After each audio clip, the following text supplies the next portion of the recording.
A paz do Senhor, queridos alunos do ITEP, eu sou o pastor Aniel Cruz, bem-vindo a mais uma aula aqui pelo ITEP. Olha que aula fantástica, aula sobre o Espírito Santo. Você que aprendeu no básico em nosso curso sobre a pessoa do Espírito Santo, você que estudou sobre a divindade do Espírito Santo, pois ele é Deus, você viu símbolos do Espírito Santo também, nós prosseguiremos agora nesta aula, mas abordaremos também muitos conceitos, dentre eles, batismo no Espírito Santo, com evidência de falar em línguas ou não. Afinal, o que é esse batismo no Espírito Santo? Como pensam os reformados acerca desse assunto?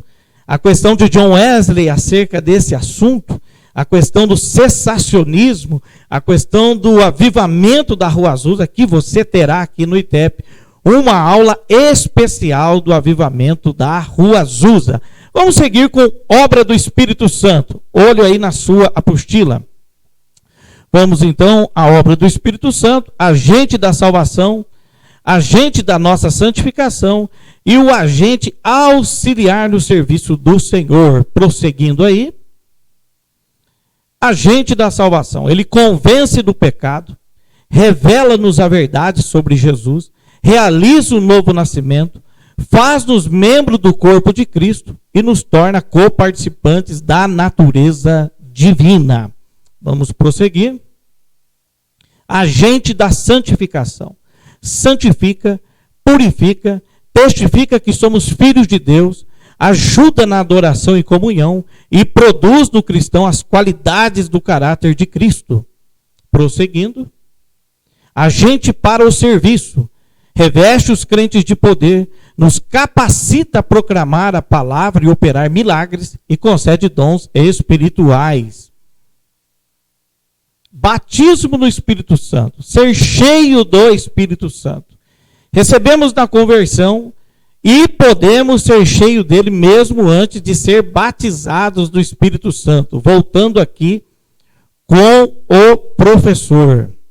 Nós vamos falar um pouco sobre este assunto. Então, olha aqui que tema interessante.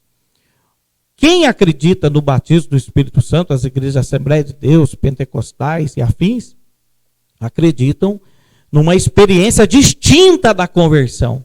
Existe a obra da regeneração do Espírito Santo no coração do crente, e acredita-se que pós essa obra acontece o batismo no Espírito Santo, que seria uma experiência distinta da conversão, revestindo o crente de poder para fazer missões, para pregar a palavra de Deus, para anunciar o evangelho. Este é o entendimento no meio pentecostal.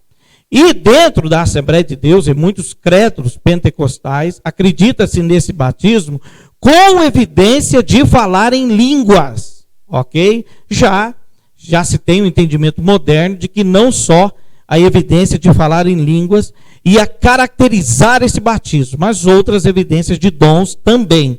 Então há muita discussão sobre este tema, tá? Nós vamos entrar dentro dele, mas lembrando que nós vamos tratar então dessa ideia de batismo do Espírito Santo no conceito pentecostal neste primeiro momento. Vamos seguir com a nossa apostila para aprofundarmos aí no assunto.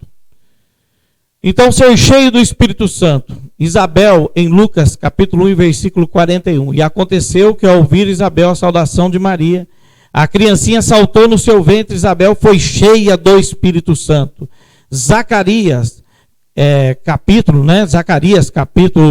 Lucas, capítulo 1, versículo 67. Né? Zacarias, pai de João Batista, foi cheio do Espírito Santo e profetizou, dizendo. Simeão, Lucas 2, versículo de número 25, né? Havia em Jerusalém um homem chamado Simeão, homem justo, piedoso, que esperava a consolação de Israel, e o Espírito Santo estava sobre ele. Prosseguindo aí. Batismo no Espírito Santo, revestimento de poder, mas recebereis a virtude do Espírito Santo que há de vir sobre vós, e ser-me-eis testemunhas tanto em Jerusalém, como em toda a Judéia e Samaria, até os confins da terra. Atos dos Apóstolos, capítulo 1, versículo 8. Tendo eles orado, tremeu o lugar onde estavam reunidos, e todos ficaram cheios do Espírito Santo, e com intrepidez anunciavam a palavra de Deus com grande poder. Os apóstolos davam testemunho da ressurreição do Senhor Jesus, e em todos eles havia abundante graça. Atos capítulo 4, versículo 31 e o 33. Prosseguindo. Evidência, falar em outras línguas. Atos capítulo 2 e versículo 4. Todos ficaram cheios do Espírito Santo e passaram a falar em outras línguas, segundo o Espírito lhes concedia que falassem. Continuando. Dons espirituais, visam a edificação e a santificação da igreja, são concedidos de acordo com a vontade do Espírito Santo. Não significa que Deus aprova tudo quanto faz ou ensina quem possui algum dom. Satanás ou falsos profetas, ou falsos crentes podem imitar as manifestações dos dons do Espírito. Volte aqui com o professor, porque nós vamos bater um papo sobre isso. Bom, queridos, sobre este tema é tão controverso, essa questão do batismo do Espírito Santo, que a única evidência é o falar em línguas. Isso está inclusive no credo da Assembleia de Deus de muitas igrejas pentecostais, assim: cremos no batismo com o Espírito Santo, com evidência de falar em línguas, conforme Atos 2, Atos 10 e Atos 19. Mas já se tem o entendimento, tá, que pode ser outra manifestação de dons. Uma das grandes discussões sobre esse assunto, tá, é sobre o cessacionismo. Aqueles que acreditam que essa questão da segunda bênção, tão propagada por Wesley, e depois por Friedrich, que nós vamos falar muito sobre ele, ela, na verdade, essa segunda bênção não é distinto da regeneração, que o Espírito Santo, na obra da regeneração, ele continua capacitando o crente para uma vida cristã, não necessitando de uma experiência posterior. Então nós temos, queridos, dentro da Escritura Sagrada, essa doutrina que tantos pentecostais se firmam nela, se posicionam nela, é divergente bastante da questão do cessacionismo, que não acredita na continuação desses dons para os dias de hoje. Nós vamos ver um pouco sobre dons espirituais, vamos aí na sua apostila.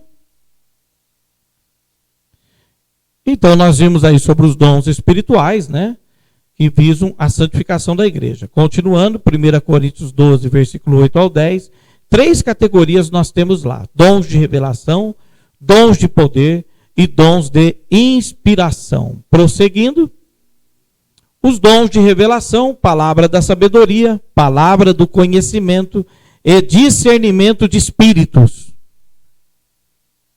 Dons de poder: fé, cura, operação de maravilhas. Dons de inspiração: profecia, variedade de língua e interpretação de língua. Frutos do Espírito: amor, alegria, paz, longanimidade, benignidade, bondade, fé, mansidão e domínio próprio. E aí temos um quadro comparativo que eu gostaria depois que você, com o tempo, você meditasse aí nesse quadro com a Bíblia aberta, tá? Você vendo os atributos do Pai, do Filho e do Espírito Santo, que são os quadros, o quadro comparativo da divindade do Espírito Santo, que afirma a Bíblia ser ele Deus, a onipresença, a onipotência, a onisciência, a capacidade de criar, a eternidade, a santidade, santificador, fonte da vida eterna, inspirador dos profetas e Deus. Então você tem nesse quadro comparativo tudo que é relacionado ao Pai, também é relacionado ao Filho e também é relacionado ao Espírito Santo.